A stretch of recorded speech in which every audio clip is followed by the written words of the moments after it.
Halo, selamat pagi Bapak Ibu dan Saudara yang dikasihi oleh Tuhan. Kita berjumpa dalam Salam Pagi di minggu kerja yang baru ini. Mari kita mengucap syukur kepada Tuhan dan kita berdoa. Tuhan Yesus, terima kasih kalau kemarin kami boleh melalui hari Sabat dan hari ini kami masih diberikan kesempatan untuk menikmati hari di minggu kerja yang baru. Tuhan, biarlah melalui kebenaran firman-Mu kami dikuatkan dan diteguhkan. Di dalam nama Tuhan Yesus kami berdoa. Amin. Bapak, Ibu, dan Saudara yang dikasihi oleh Tuhan, kita akan membaca firman Tuhan dari surat 2 Korintus pasal 1 ayat 1 sampai pasal 2 ayat yang keempat. Demikian. Dari Paulus, Rasul Kristus Yesus atas kehendak Allah, dan dari Timotius saudara kita, kepada jemaat Allah di Korintus dengan semua orang kudus di seluruh Akaya. Anugerah dan damai sejahtera dari Allah Bapa kita dan dari Tuhan Yesus Kristus menyertai kamu. Terpujilah Allah dan Bapa Tuhan kita Yesus Kristus, Bapa yang penuh kemurahan dan Allah sumber segala penghiburan, yang menghibur kami dalam segala penderitaan kami, sehingga kami sanggup menghibur mereka yang berada dalam bermacam-macam penderitaan dengan penghiburan yang kami terima sendiri dari Allah. Sebab sama seperti kami mendapat bagian berlimpah-limpah dalam kesengsaraan Kristus, demikian pula oleh Kristus kami menerima penghiburan berlimpah-limpah. Jika kami menderita, hal itu untuk penghiburan dan keselamatan kamu. Jika kami dihibur, hal itu untuk penghiburan kamu, sehingga kamu beroleh kekuatan untuk tabah menanggung kesengsaraan yang sama seperti yang kami derita juga. Pengharapan kami akan kamu teguh, karena kami tahu bahwa sama seperti kamu turut mengambil bagian dalam kesengsaraan kami, kamu juga turut mengambil bagian dalam penghiburan kami. Sebab kami mau saudara-saudara supaya kamu tahu tentang penderitaan yang kami alami di Asia. Beban yang ditanggungkan atas kami begitu besar dan begitu berat, sehingga kami telah putus asa juga mengenai hidup kami. Bahkan kami merasa seolah-olah kami telah dijatuhi hukuman mati. Tetapi hal itu terjadi supaya kami jangan menaruh kepercayaan pada diri kami sendiri, tetapi hanya kepada Allah yang membangkitkan orang-orang mati. Ia telah dan akan menyelamatkan kami dari kematian yang begitu ngeri. Kepadanya kami menaruh pengharapan kami bahwa Ia akan menyelamatkan kami lagi. Karena kamu juga turut membantu mendoakan kami supaya banyak orang mengucap syukur atas karunia yang kami peroleh berkat banyaknya doa mereka untuk kami. Inilah yang kami megahkan, yaitu bahwa hati nurani kami memberi kesaksian kepada kami bahwa hidup kami di dunia ini, khususnya dalam hubungan kami dengan kamu, dikuasai oleh ketulusan dan kemurnian dari Allah, bukan oleh hikmat duniawi, tetapi oleh kekuatan anugerah Allah. Sebab kami hanya menuliskan kepada kamu apa yang dapat kamu baca dan pahami.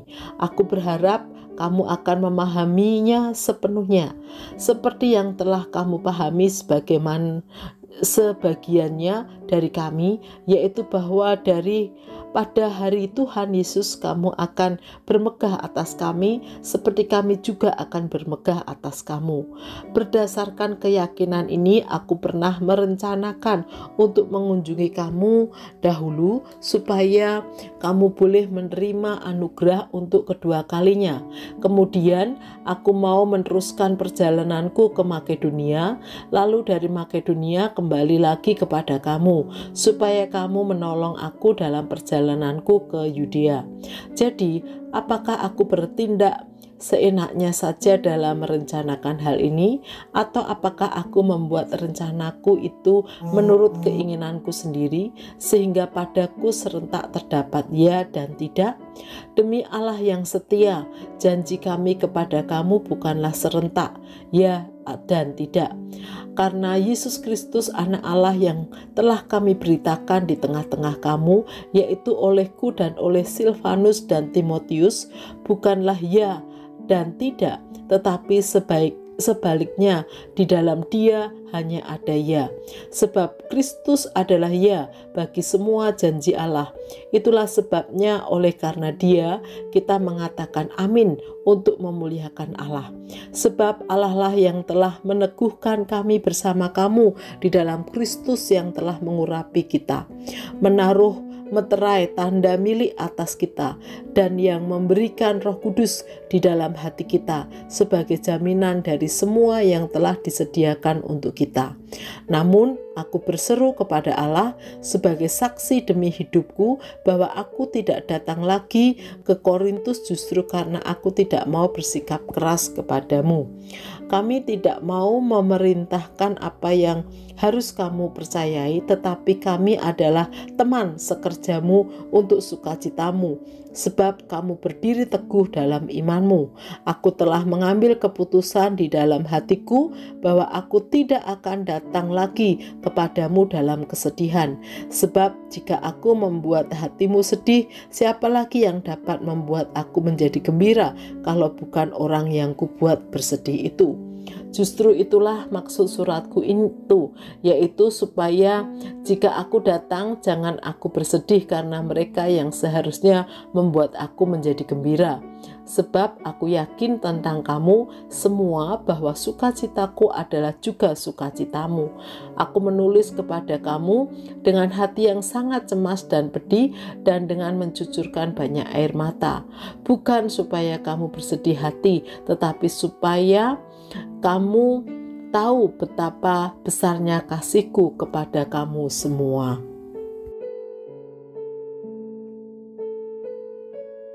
Bapak, Ibu, dan Saudara yang dikasihi oleh Tuhan, surat 2 Korintus adalah kelanjutan dari surat-surat Paulus yang sebelumnya dikirim kepada jemaat yang ada di Korintus. Khusus pada pasal 1 ayat 1 sampai pasal 2 ayat yang keempat ini menjelaskan bagaimana seharusnya hubungan antara Rasul Paulus sebagai pelayan Tuhan dengan jemaat yang ada di Korintus. Tidak lain adalah saling mendukung, saling dalam sukacita bersama, saling terus bersama untuk menopang dalam suka maupun duka. Ketika ada kesusahan, ditanggung bersama-sama. Ketika ada sukacita, dinikmati bersama-sama. Dan dengan demikian, baik para pelayan maupun umat boleh terus mengalami kasih karunia Tuhan dan bertumbuh bersama di dalam Tuhan Yesus. Bapak, Ibu, dan Saudara yang dikasihi oleh Tuhan, demikian juga dalam kehidupan persekutuan kita. Kita bersyukur bahwa di tengah persekutuan kita ada hamba-hamba Tuhan, ada majelis jemaat, ada pengurus komisi dan rayon, ada aktivis gereja, dan juga ada jemaat. Dan sudah seharusnya kita membangun sebuah hubungan yang baik dan benar, sehingga hubungan itu bisa kita nikmati dengan indah, yaitu adanya saling mengasihi, saling pengertian satu dengan yang lain, saling mendoakan, saling mendukung satu dengan yang lain, dan juga tak lupa saling mengampuni satu dengan yang lain. Dengan demikian, persekutuan kita terasa amat sangat indah dan kita terus bertumbuh bersama-sama di dalam Tuhan, dalam melayani Tuhan. Karena itu, mari kita, siapapun kita di tengah persekutuan kita menghadirkan diri menjadi pribadi yang terus belajar saling mengasihi satu dengan yang lain. Mari kita berdoa. Tuhan, kami sungguh bersyukur Tuhan menghadirkan kami di tengah sebuah persekutuan, dan kami mau mengerjakan bagian kami untuk terus belajar mengasihi saudara-saudara sepersekutuan kami, dengan terus saling mendukung, saling mendoakan, dan saling mengampuni satu dengan yang lain. Dan biarlah melaluinya kami boleh terus bertumbuh di dalam Engkau dan menikmati persekutuan yang indah. Di dalam nama Tuhan Yesus kami berdoa. Amin.